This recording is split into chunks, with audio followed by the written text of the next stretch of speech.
నమస్తే, welcome to Andhraprabha. నేను విద్య.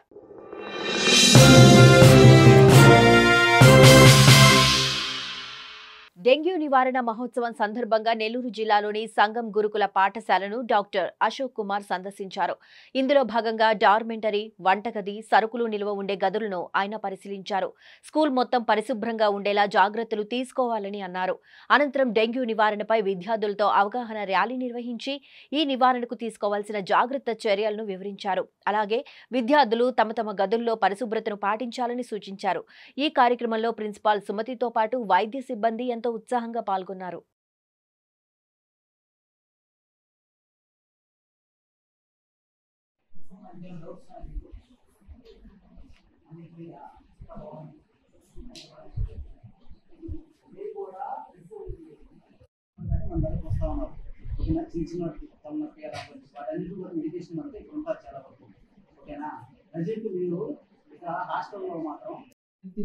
Start అవుతూ ఉంటారు.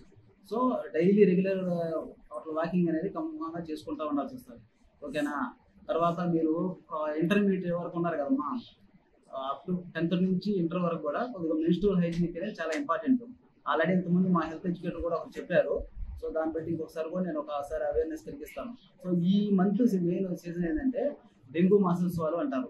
సో అంటే డెంగ్యూ కేసెస్ ఏమైనా ఐడియా ఉందా? ఇంటర్ సెకండ్ ఇయర్ ఎవరైనా ఉన్నారమ్మా? బైపీసీ కొత్తగా వచ్చిన ఆల్రెడీ సైన్స్ ఫిట్నెస్ కూర్చుంటారు.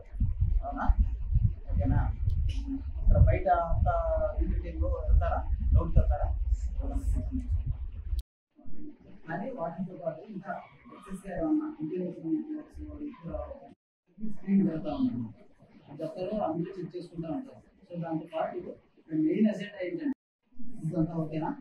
వాటర్ డైలీ అందరూ కూడా ఇది మార్నింగ్ లేచేయడం, లేచి కాసేపు ఈరోజు మెయిన్గా మనం ప్రతి సంవత్సరం కూడా 3 months 6 months ఇక్కడ పెడతా ఉంటాం మనం మెగా క్యాంప్ అనేది డిగ్రీ పాఠశాలలో.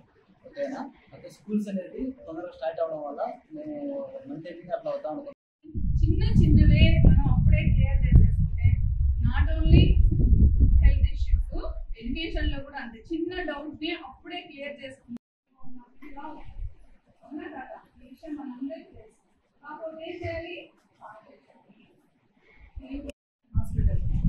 కానీ ఇక్కడే మన క్యాంపస్ లోనే ఒక హెల్త్ సూపర్వైజర్ ఉంటారు. ఎమర్జెన్సీగా ఫస్ట్ ఎయిడ్ ఏమన్నా ఉంటే అది చేస్తారు. ఆ తర్వాత అది కుదరని పక్షంలో అప్పుడు మనం పేసి డాక్టర్ దగ్గరికి వెళ్ళి చెక్ చేయించుకుంటాం, మెడిసిన్ తీసుకుంటాం. అప్పుడు వాళ్ళు మీతో మాట్లాడినప్పుడు మీకున్నటువంటి సమస్యలు ఏంటో మాట్లాడిన తర్వాత ఒక డెసిషన్కి వస్తారు. వీళ్ళని ఇంటికి పంపించి వేరే స్పెషల్ ట్రీట్మెంట్ ఏమైనా ఇప్పించాలా మన ఆరోగ్య స్థితిని బట్టి, లేదు ఈ మెడిసిన్తో తగ్గిపోతుందా అని అన్నప్పుడు ఖచ్చితంగా మనం దాన్ని ఫాలో అయిపోతాం. లేదు మనకి ఫీవర్ అట్లా వచ్చినప్పుడు ఏం చేస్తాము, పేరెంట్స్కి అయితే ఇన్ఫర్మేషన్ ఇస్తాం, ఇలా చూపెడుతున్నాము అని చెప్పి డాక్టర్ దగ్గరికి తీసుకెళ్తున్నాం అనే విషయం ఇస్తాం, చెప్తాం. వాళ్ళు వచ్చి చూసి వెళ్తారు. అనవసరంగా హోమ్ సిక్ అని లేకపోతే ఇంకొకటి అని ఇంటికి వెళ్ళడం అనేది కరెక్ట్ కాదు కదా. ఇంతమంది ఈరోజు మన కోసం ఎందుకు వచ్చారంటే మీ అందరికీ సపోర్ట్గా మేము ఉన్నాము అనే ధైర్యం ఇవ్వడానికి. ఓకే. అయితే ఇప్పుడు కొంచెం వర్షాలు పడే సీజన్ కాబట్టి ఈ సీజన్లో ఎక్కడైనా నీళ్ళు అలా నిల్వ ఉండిపోతే, పురుగు నీరు అట్లా ఉండిపోతే దానివల్ల ఏమవుతాయి, దోమలవి స్ప్రెడ్ అయిపోతాయి. దోమలు స్ప్రెడ్ అయిపోతే మనకి రకరకాల రోగాలు వస్తాయి. ఫస్ట్ మనం చెప్పుకునేది మలేరియా. ఈ మలేరియా అనాఫిలిస్ మస్కిటోస్ పుట్టే వస్తాయని. ఏ మస్కిటో పేరు మనం గుర్తు పట్టలేం కదా. అది మనల్ని పుట్టినప్పుడు ఏ ఆకారంలో ఉంది, ఏ రంగులో ఉంది మనం చూసుకోలేము. కాబట్టి అది డెంగ్యూ కావచ్చు, మలేరియా కావచ్చు, ఎన్కెఫలైటిస్ కావచ్చు, ఏదైనా సరే మనకి ఈ కీటకాల వల్ల వ్యాధులు వ్యాప్తి చెందుతున్నాయి కదా. కాబట్టి అవి లేకుండా ఉండాలి అని అంటే మన పరిసరాలు మనం శుభ్రంగా ఉంచుకోవాలి. స్కిన్ అలర్జీస్ ఏమైనా ఉన్నప్పుడు మనం వెంటనే చిన్నదిగా ఉన్నప్పుడే దానికి సరైనటువంటి ట్రీట్మెంట్ అంతా తీసుకున్నట్లయితే ఎక్కువ అవ్వకుండా తొందరగా నయమవుతుంది. డిపార్ట్మెంట్ నుంచి వచ్చినటువంటి డాక్టర్ గారికి, సహాయపడే జూనియర్ డాక్టర్స్కి, ఏఎన్ఎం మంత్రి వాళ్ళకి అందరికీ కృతజ్ఞతలు తెలియజేయాలి.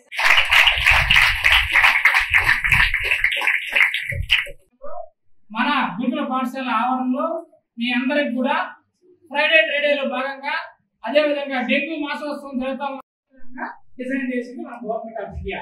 అందులో వచ్చేసి మొదటిది మలేరియా. ఈ మలేరియా అనేది ఇప్పుడే మన మేడం గారు చెప్పారు. మనం మార్పులు చేసుకుంటే ఈ డెంగ్యూ వ్యాధి పడకుండా మనం ఏ విధంగా రక్షించుకోగలం మనము అని మీరందరూ కూడా దాని మీద అవగాహన పెంచుకోవాలి.